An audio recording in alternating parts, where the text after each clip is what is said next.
Hello everyone, welcome back to the channel. तो last video में हमने पढ़ा था डीएसयू, और डीएसयू में हमने कुछ टॉपिक्स कवर किए थे। हमने फाइंड और यूनियन दो ऑपरेशंस देखे थे कि हम फाइंड और यूनियन कैसे लगाते हैं, और उसका कोड देखा था।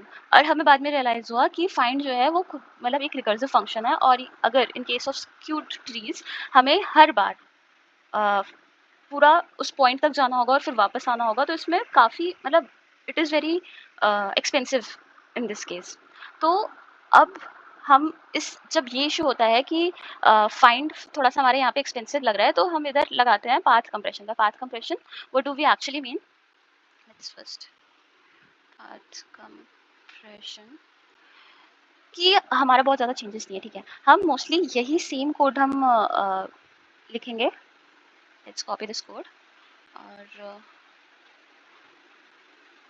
इसमें बहुत माइनर चेंजेस है, ठीक है? इसे मूव कर देते हैं इधर।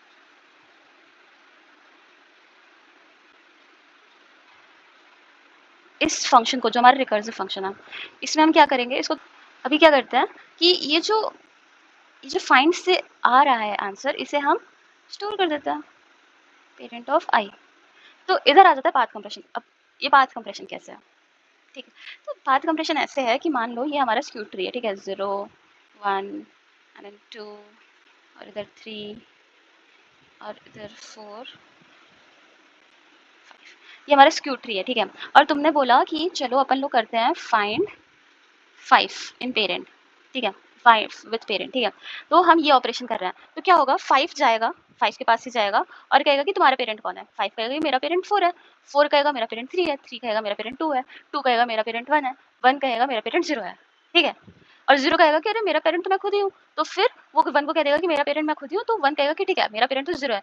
फिर वो 2 को बताएगा कि मेरा पेरेंट 0 है, तो 2 कहेगा ठीक है, अगर तुम्हारा पेरेंट 0 है और तुम मेरे पेरेंट हो, तो मेरा पेरेंट भी 0 है। सिमिलरली 3 के पास जाएगा। तो ये पूरा प्रोसेस कैसे चला कि पहले ये इधर ऐसे गया डीएफएस में, मतलब रिकर्जन में, और फिर वापस आया, ठीक है?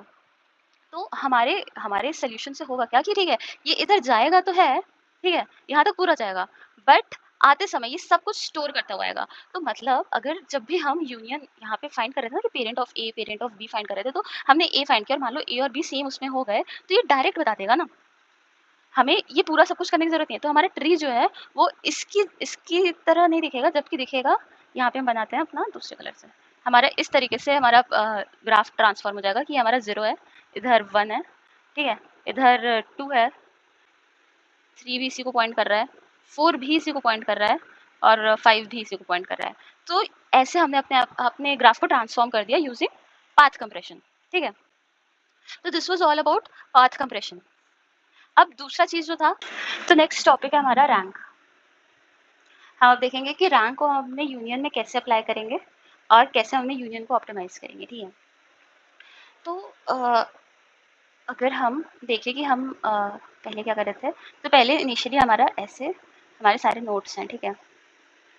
4 5, और हो क्या रहा था कि हमारा हम यूज़ कर रहे थे एक पेरेंट वेक्टर, जो कि इनिशियली तो खुद को ही पॉइंट करता है, ठीक है?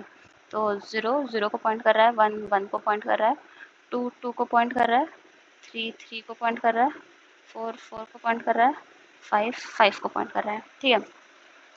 पेरेंट ये हो गया, ठीक है? अब हम इसमें इंट्रोड्यूस करते हैं एक नया वेक्टर रैंक, ठीक है? और रैंक में क्या है कि इनिशियली सबका रैंक 0 है। 0 1 2 3 4, एक और 5, सॉरी 5, ठीक है? तो ये हमारा रैंक मैट्रिक्स हो गया, ये रैंक वेक्टर हो गया और ये पेरेंट वेक्टर हो गया, ठीक है? तो अगर हम यूनियन कर रहे हैं, तो अगर देखो पहले थ्योरेटिकली समझते हैं कि हम करेंगे क्या? हम करेंगे ये कि हम रैंक में स्टोर कर रहे हैं कि हमारा अ, किसका रैंक कितना है। रैंक मतलब मान लो कि 2 यहाँ पे मान लो 0 और 1 है, ठीक है? तो इन दोनों का रैंक अगर सेम है, तो हम करेंगे क्या कि ठीक है, अगर जब हम यूनियन कर रहे हैं, तो क्योंकि अब ये इसका पेरेंट बन जाएगा, तो इसका रैंक हम बढ़ा देंगे। हम बेसिकली स्टोर कर रहे हैं कि बड़े साहब कौन है। मान लो ये इसको पॉइंट कर रहा है, ये इसको पॉइंट कर रहा है, तो इसका 1 है, ठीक है? यहाँ पे सेम ऐसे ही होता है 3 4 5 में। 3 4 5 में भी होता है कि ठीक है, सब 3 को पॉइंट कर रहे हैं, तो इसका रैंक हो जाएगा 1, इसका रैंक हो जाएगा 1। तो जब हम 0 और 3 को यूनियन करेंगे, तो हम हमारा यहाँ पे मिल जाएगा 0 पे, मतलब क्योंकि दोनों का रैंक सेम रहेगा, तो हम एक इसका रैंक बढ़ा देंगे ताकि हमें पता चलेगा कि हमारे बड़े साहब एक्चुअल में सबसे टॉप नोड जो है वो कौन सी है, रूट नोड कौन सी है, ठीक है। तो चलो इसको एक बार हम देखते हैं अपने ग्राफ को बना के कि कैसे क्या चीज़ वर्क कर रहा है, ठीक है। तो हाँ, अभी तक हम मान लो यहाँ पे यूनियन करते हैं, ठीक है। अगर हम यहाँ पे यूनियन कर दें 0,1 का, तो 0,1 में क्या है कि 0 और 1 का ये पेरेंट कौन है, खुद 0 1, ठीक है। तब क्या होगा कि 1 जो हमारा पिछला था कि अगर इन 0 और 1 का पेरेंट अलग अलग है, तो हम पेरेंट को यहाँ पे मॉडिफाई कर देंगे कि 1 का पेरेंट भी अब 0 हो जाएगा। और क्योंकि इन दोनों का सेम रैंक है, तो हम कहेंगे कि देखो क्योंकि अब 0 हमारा पेरेंट है, तो हम उसको कहेंगे कि नहीं भैया आप हमसे बड़े हैं, तो इसका रैंक हम 1 कहेगा आप मेरे से बड़े हो, तो रैंक बढ़ा दी जाएगी, ठीक है। अब तो हमारा ग्राफ कैसा दिखेगा, 0 1 2 3 4 5, ठीक है। ये हमारा ऐसा ग्राफ दिखेगा। अब यहीं पे हम क्या करते हैं, यहाँ पे हम कहते हैं कि यूनियन ऑफ 1,2 करते हैं। पहले क्या हो रहा था कि हम इसको इससे कनेक्ट कर दे रहे थे, ठीक है। बट हम यहाँ पे क्या नहीं करेंगे ये, ठीक है। हम यहाँ पे देखेंगे पहले दोनों का पेरेंट कौन है, 1 का पेरेंट कौन है 0, और 2 का पेरेंट कौन है 2 खुद, ठीक है। तो 2 का पेरेंट, तो हम यहाँ पे पहले जो क्योंकि इन दोनों का रैंक सेम नहीं है, 2 को पहले से ही पता है कि 0 तो हमसे बड़ा है, तो हमको उसी को फॉलो करना पड़ेगा। तो वो क्या कहेगा कि ठीक है, अब क्योंकि 0 मेरे से बड़ा है, तो मैं 0 को फॉलो करूँगा, ठीक है। 0 मुझसे बड़ा है, 0 को फॉलो करेंगे हम, और अपना पेरेंट वाला हिस्सा तो सेम ही रहेगा कि अब जो 2 है वो 0 को पॉइंट करेगा, ठीक है। अब यहाँ पे ऐसा करते हैं कि हम यूनियन 3 4 कर लेते हैं, ठीक है, ताकि हमारे पास 2 1 वाले हों, तो हम वो वाला चेक कर सकें, ठीक है। तो ये क्या होगा, 0 हो जाएगा, 1 2, इस पे कोई फ़र्क नहीं पड़ेगा। इसमें क्या होगा, 4 जो है वो 3 को पॉइंट करेगा, ठीक है। हमारा ग्राफ ऐसा बन जाएगा। और यहाँ पे क्या चेंजेस होंगे, 3 का पेरेंट 3 है, 4 का पेरेंट 4 है। अब क्योंकि 4 3 को अपना पेरेंट बना रहा है, तो यहाँ पे पेरेंट ऑफ 4 जो होगा वो 3 बन जाएगा। और क्योंकि ये दोनों सेम रैंक के हैं और इसको अपना पेरेंट बना रहा है, तो कहीं 4 कहेगा कि क्योंकि आप मेरे पेरेंट हो, तो आप अपना रैंक बढ़ा लो मुझसे एक ज़्यादा, ठीक है। यहाँ तक तो सब बढ़िया। अब मान लो अगर 2 बड़ों के बीच लड़ाई कराते हैं, ठीक है, तो मान लो यूनियन ऑफ 2 4 कर देते हैं। 2 4, तो 2 जाएगा, 2 कहेगा कि तुम मेरा पेरेंट कौन है, 2 कहेगा मेरा पेरेंट तो 0 है, ठीक है। तो 2 का पेरेंट 0 हुआ, 4 का पेरेंट जो था वो हमारा 3 था, ठीक है। अब 0 और 3 के बीच लड़ाई होगी कि 0 और 3 क्योंकि एक ही रैंक के हैं, तो अब किसी एक को फॉलो करना पड़ेगा दूसरे को। तो जो जिसको फॉलो करेगा, मान लो 3 0 को फॉलो कर रहा है, तो यहाँ पे 0 है, 1 है, 2 है, तो 3 भी अब 0 को फॉलो करेगा, ठीक है। और कहेगा कि मालिक क्योंकि आप हमसे बड़े हैं, तो आप मुझसे अपना ये रैंक बढ़ा लीजिए। तो ये अब 1 से तुम्हारा रैंक 2 हो जाएगा, ठीक है। इतना समझ में आया? तो यही यही है बेसिकली रैंक। यहीं पे हमारा ऑप्टिमाइज़ेशन हो रहा है कि हर बार हमें मतलब रैंक की हेल्प से हमारा ये जो है, ये हाइट देख रहे हो कितना कम हो गया। ये जो हम यू वही सेम स्क्रूटरी वाला ही ऑपरेशन कर रहे हैं यहाँ पे, अगर इफ यू सी। तो नॉर्मली हमारा क्या हो रहा था, ये होता, ये 0 1, और क्योंकि 3 4 एक साथ थे, 3 4 हमने एक साथ मतलब इसके बाद 3 4 किया था, 0 1 2 हुआ था, फिर 3 4 यहाँ पे एक साथ थे, और फिर हम 4 यूनियन 2 कर रहे थे, तो ये 3 के पास जाता, तो यहाँ पे ये ऐसा बनता। बट हमने क्या किया, हमने इसका हाइट इतना कम कर दिया, which is very good thing. क्योंकि देखो जितनी कम हाइट होगी उतना ऑप्टिमाइज्ड ऑपरेशन होगा आपका, कि आपका सब कुछ बिग ऑफ 1 में कंप्लीट हो जाएगा। सेम चीज़ यहाँ पे भी थी, आपका ये जो हम पाथ कंप्रेशन कर रहे थे, एक बार ऑपरेशन होगा, बट फिर हम लोग सब कुछ अपना बिग ऑफ 1 टर्म्स में फाइंड कर लेंगे, राइट। अगर हम इन दोनों को मिला के यूज़ करें, तो हम बिग ऑफ 1 में हमारा टाइम कॉम्प्लेक्सिटी हो जाएगी। तो अब देखो ये तो हो गया, अब इसका कोड लिख लेते हैं ना जल्दी जल्दी से। तो पहले हम क्या कर रहे थे, हम पहले जब भी यूनियन कर रहे थे, तो हम 2 लेते थे, char a comma char b comma vector of int, vector of carry होगा ना यहाँ पे, वेक्टर सॉरी बहुत हौच पौच हो गया,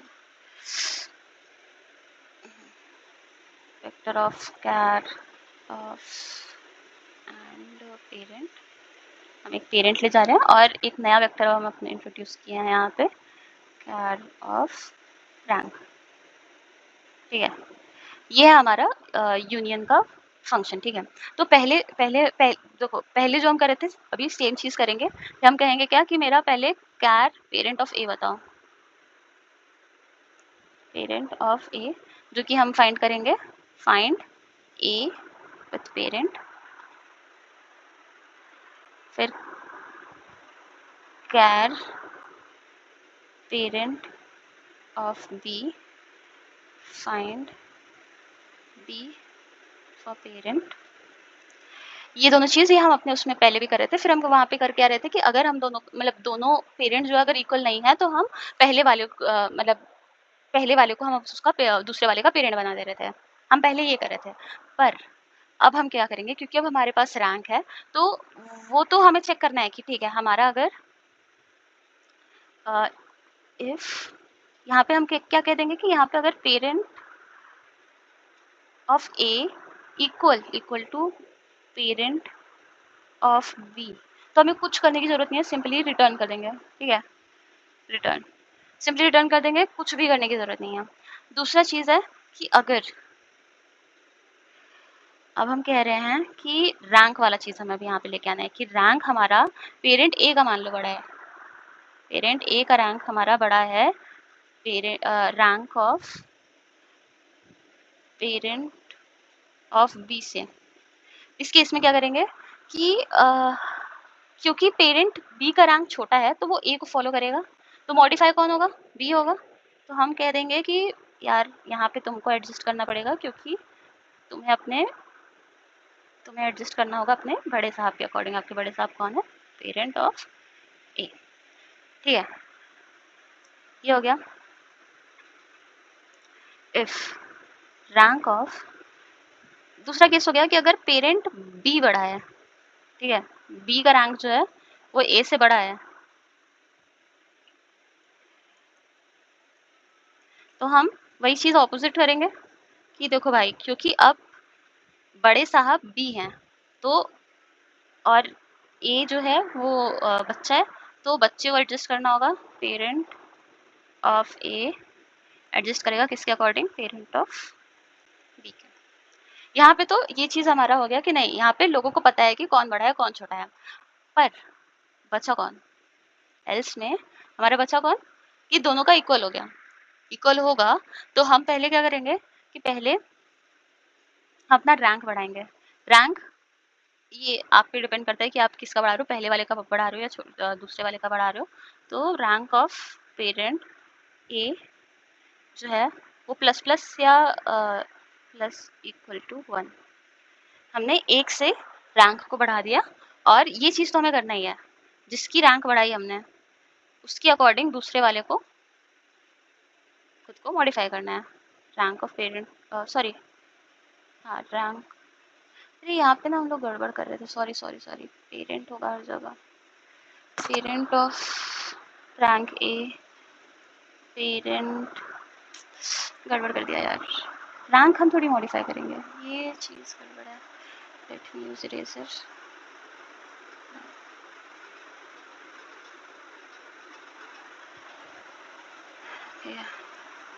तो यहाँ पे हमें parent of B is equals to parent of A, parent of A parent of A is equals to parent of B, और रैंक से खिलवाड़ हम बस यहाँ पे करेंगे। ठीक है, रैंक से खिलवाड़ बस यहाँ पे करेंगे एक बार, और फिर हम अपने यहाँ पे भी पेरेंट को सेट कर देंगे, पेरेंट सेट होगा बी का अकॉर्डिंग टू पेरेंट। ठीक है, वेरी सॉरी फॉर द ये थोड़ा सा गलती से मिस्टेक हो गया, but this is all about union. पहले हमारा यूनियन क्या था, पहले हमारा यूनियन था कि हम ए भी कर रहे थे और अगर दोनों सेम नहीं है तो पेरेंट ऑफ बी को हम इक्वल कर दे रहे थे पेरेंट ऑफ ए के। ठीक है, कि जो फॉलो कर रहा है फॉलोवर को हम फॉलोवर को फॉलोई के इक्वल कर दे रहे थे। सेम चीज़ हम यहाँ पे भी कर रहे हैं देखो। ये वाला पार्ट तो सेम ही है। हमें जहाँ पता चल रहा है कि हमको किसको फ़ॉलो करना है, हम उस चीज़ को यहाँ पे मेंशन कर दे रहे हैं कि हाँ, ठीक है, फ़ॉलो हम ये इसको फ़ॉलो करेगा, ये इसको फ़ॉलो करेगा, ये इसको फ़ॉलो करेगा। एडिशन क्या हुआ बस यहाँ पे कि जब भी हमारा 2 का रैंक सेम होगा तो हम जो हमारा जिसको हम चाहते हैं कि ये हमारा बड़ा बने या ये हमारा पेरेंट बने, उसका जो है वो हम रैंक जो है वो प्लस इक्वल 1 कर देंगे। तो फिर हमारा इन सब जगहों पे भी उसका इफ़ेक्ट पड़ेगा। कोड वाइज़ तो सिर्फ़ यही चेंज है, बट इफ़ेक्ट ये पड़ेगा कि जैसे ही हमारा रैंक बड़ा होगा, तो हमें ये पूरा ऐसा ऊपर जाने की ज़रूरत नहीं पड़ेगी, पूरा रिकर्स करने की ज़रूरत नहीं पड़ेगी कि ठीक है। तो हमारा ग्राफ भी हमारा ऐसा बन जाएगा इंस्टेड ऑफ दिस हमारा ग्राफ ऐसा बन जाएगा जो कि मच मोर ऑप्टिमाइज्ड होगा और इसका कॉम्प्लेक्सिटी भी डिक्रीज हो जाएगा, विच इज कांस्टेंट हो जाएगा और बिग ऑफ 1 हो जाएगा। This was all about union and rank, union by rank and path compression. और नेक्स्ट कुछ वीडियोस में हम देख लेंगे कि हम कैसे क्वेश्चंस कर सकते हैं। लीड कोड पे कुछ questions I pick up and will do it together. और बस thank you everyone, thanks for watching, bye.